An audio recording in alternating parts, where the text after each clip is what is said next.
মুক্তুল বিতা বাবা দেখে মুক্তুল এই যে মুক্কা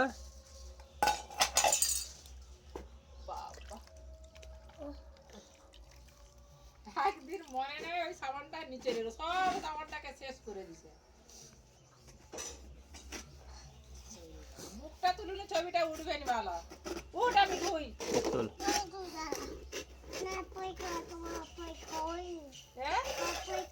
ওই যাবে নি হুমান দেখা দিলি আবার চাম বেড়ে বসে তোরা হুনমান বেড়েছে যে দেখাইছে না চলে হুনমান করছিস তো এই কচি কথা সে বিস্কুট রাখছে না বিস্কুট এলে চলে যা বিস্কুট বসে যা চলে যা ওই না গেলে আসবে না এলে যাবেন না চলে যা চলে হাত ধো এই না